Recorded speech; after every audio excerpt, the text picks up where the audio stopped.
तो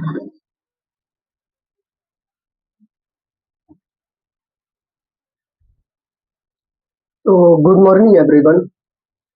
तो मैं राहुल और डायरेक्शन ऑनलाइन क्लासेस में आपका स्वागत। तो आज है जियोग्राफी का क्लास, जो कि जियोग्राफी का चैप्टर 1 का लास्ट क्लास है बोल सकते हैं। और हालांकि यह ओरल क्लास चल रहा है, आपका लिखित क्लास हमारे पीडीएफ से चले, जो कि आपको रिकॉर्डेड फॉर्म में मिलेगा, क्योंकि जो भी अभी तक 50 सब्सक्राइबर्स नहीं हुआ है, इसीलिए लाइव क्लास नहीं चल पा रहे। 50 सब्सक्राइबर्स जैसे ही होता लाइव क्लास का आगाज हो जाएगा। तो बिना देरी किए हुए शिद्दत से, मोहब्बत से और प्यार से क्लास को स्टार्ट करते हैं। तो आज हमें पढ़ना है क्या, मानव भूगोल के क्षेत्र और उपक्षेत्र के बारे में। जैसे कोई भी क्षेत्र, जैसे आप ही का डिस्ट्रिक्ट है, उसको कुछ क्षेत्र और कुछ क्राइटेरिया में बांट दिया गया है।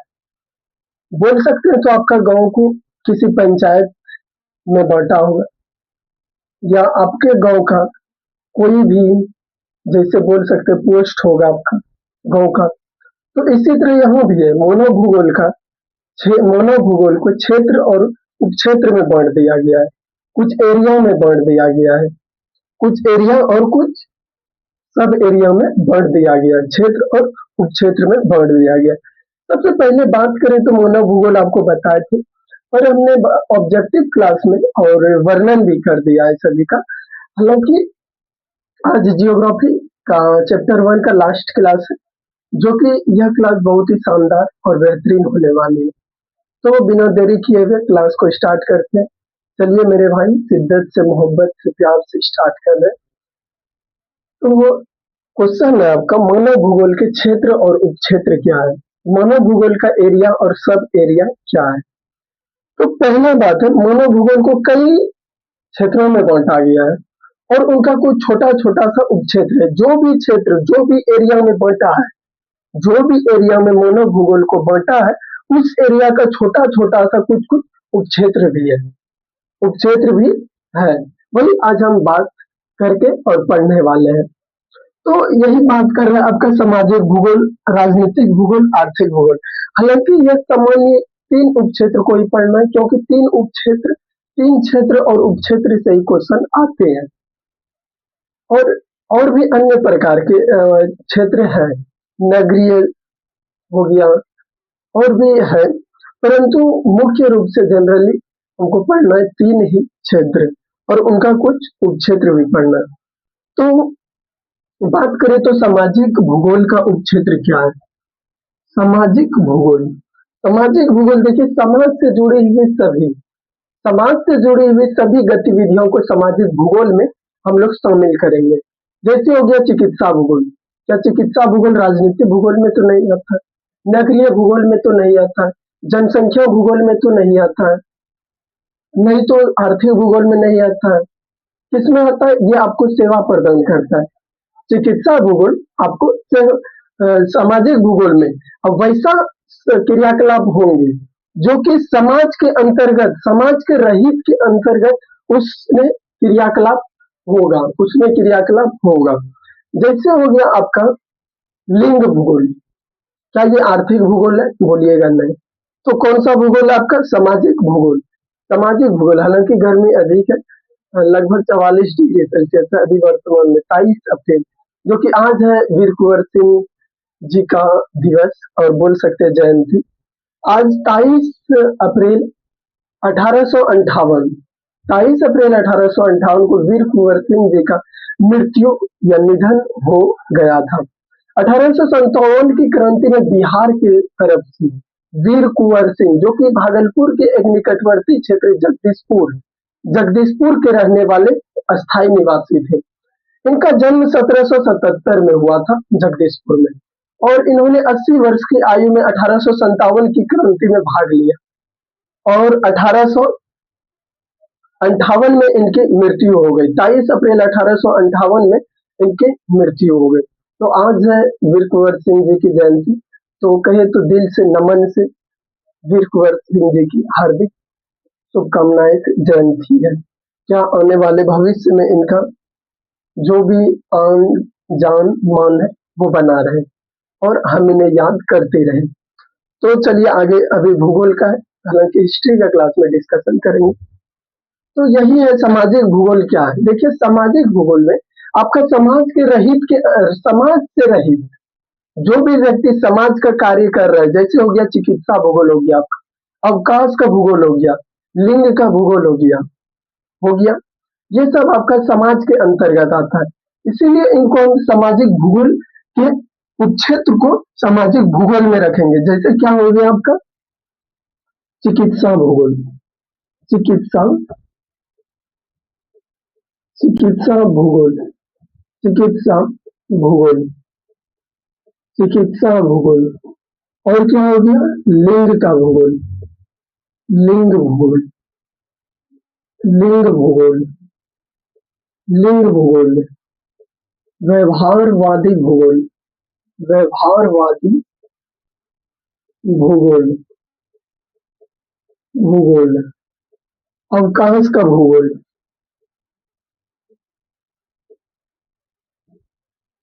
अवकाश का भूगोल,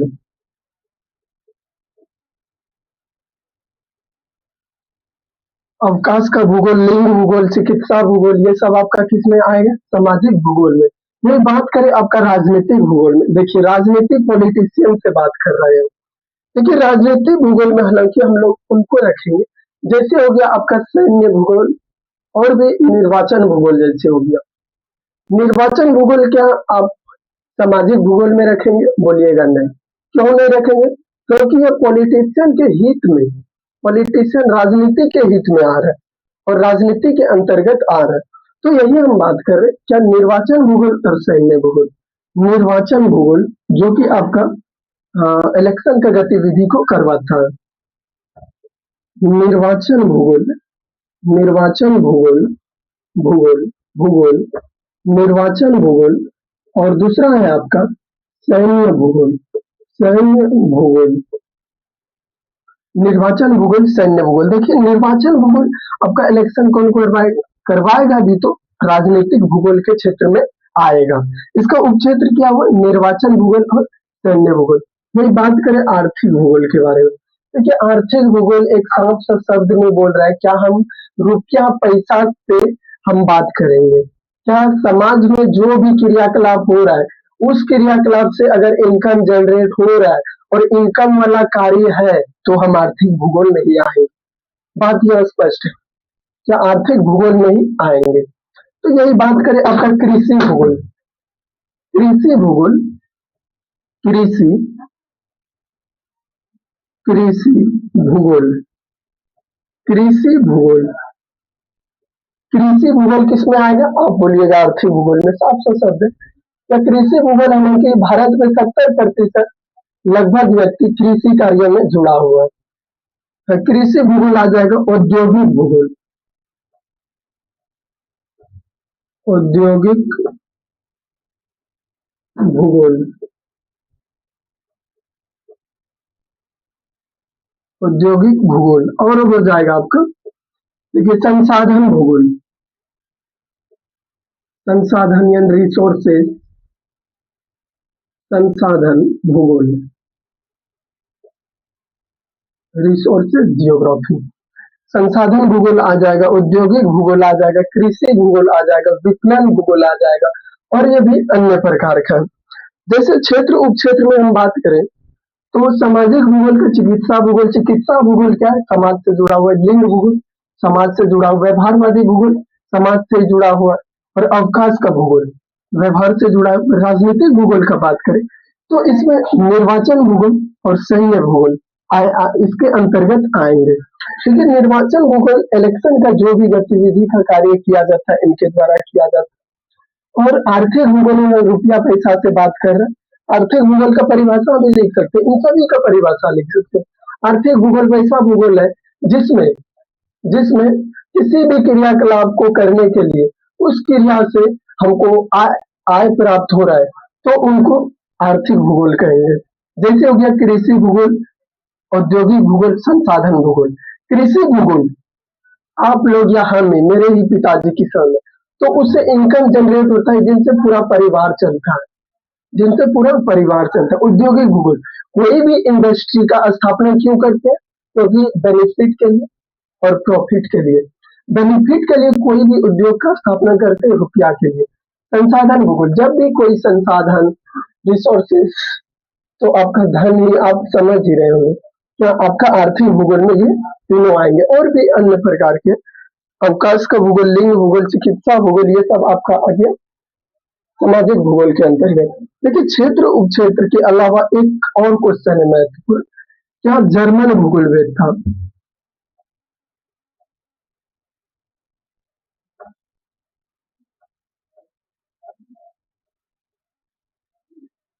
जर्मन भूगोलवेद था। राज्य और देश का वर्णन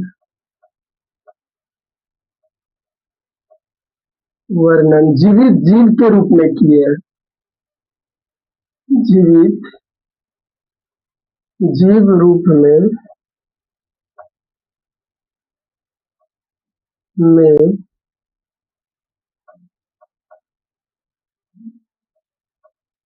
किए हैं।